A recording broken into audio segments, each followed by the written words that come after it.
This film was written and created with the belief that history is not just what's remembered, but what was meant to be forgotten. Tonight, we travel to 8th century Japan, to the story of a man who wore the crown of an emperor, and then lost not just power, but his very place in history. His name was Jonin. He ruled, he fell, and for over 1,000 years, Japan pretended he never existed.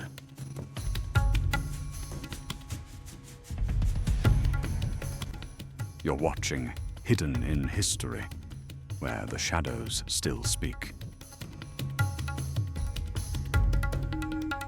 Jonin was born Prince Oi, not a favorite, not destined for the throne. But in 758, he was chosen by Empress Koken, who had stepped down, but not away. She named him Emperor, but he was never truly sovereign. He sat on the chrysanthemum throne, while others stood behind it. The court wanted a symbol, a name to sign decrees. What they got was a man who would begin to think for himself. They didn't like that, and lurking behind the silk screens and gold ornaments was another presence. Dokyo, a Buddhist monk rising fast in influence. He was trusted by Koken, feared by courtiers, and watched carefully by Jonin.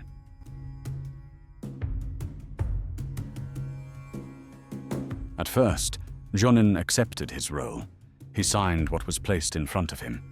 He nodded when expected. But in time, he began to push back. He proposed reforms, economic measures, administrative appointments, military shifts.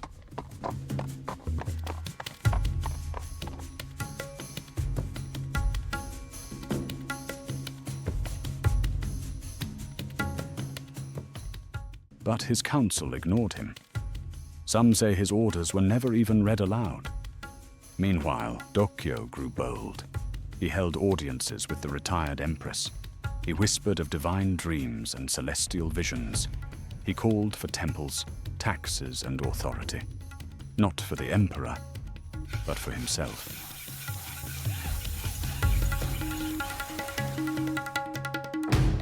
And Koken, she never corrected him.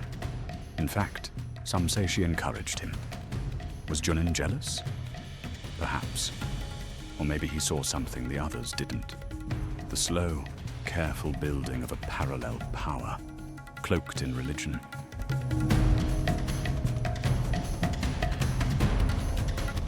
And then one day, it ended, without a sword drawn. There was no trial, no official charges, just silence. The palace gates closed, guards changed positions. A royal decree was issued, not from Jonin, but from the court itself. He had been removed, exiled. Where once he signed laws, he now signed nothing.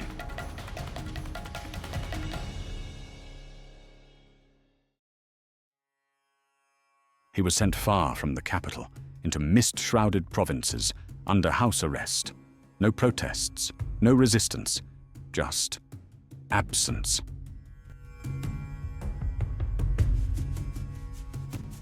It was the cleanest kind of power play, one that left no blood, only erasure.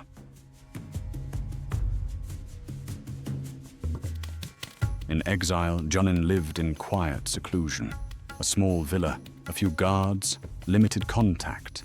The emperor, reduced to a spectator of his own downfall.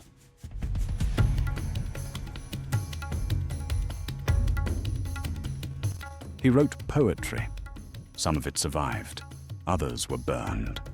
One fragment reads, "To the wind I give my name, for the record no longer bears it."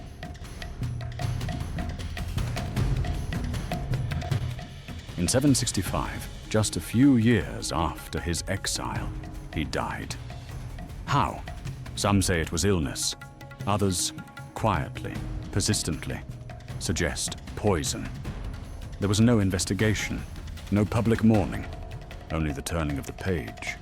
to someone else's reign.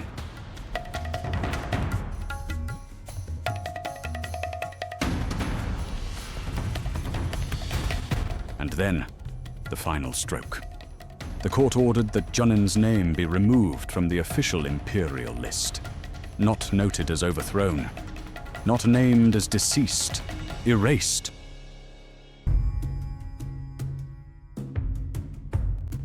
For centuries, school children studied the emperors of Japan and skipped his name. He was not forgotten by accident. He was forgotten on purpose.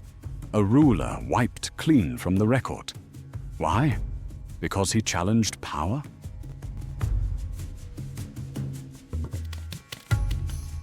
Because he stood in the way of Koken and Dokyo's ambition? Or because history, like politics, favors only the victors?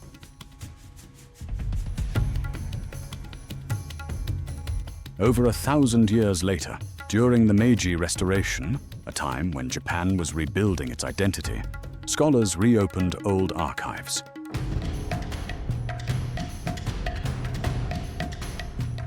Among them was a dusty scroll. Inside, a record, unsigned, incomplete, but unmistakably his. It led to questions, then debates, and finally, in the late 1800s, Junin's name was posthumously restored. He was, once again, listed as emperor. But by then, who remembered his face? His voice? His struggle? Sometimes, justice comes too late for the person, but not for the truth.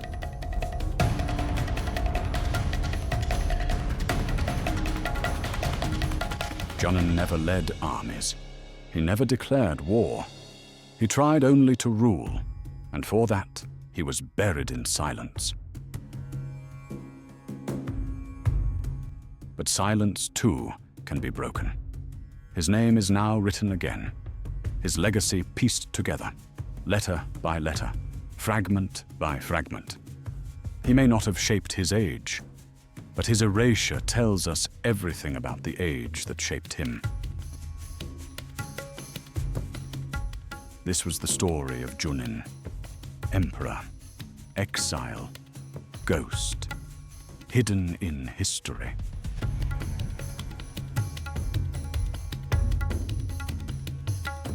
If you enjoyed this video, please don't forget to like and subscribe the channel. This will help us to create more videos.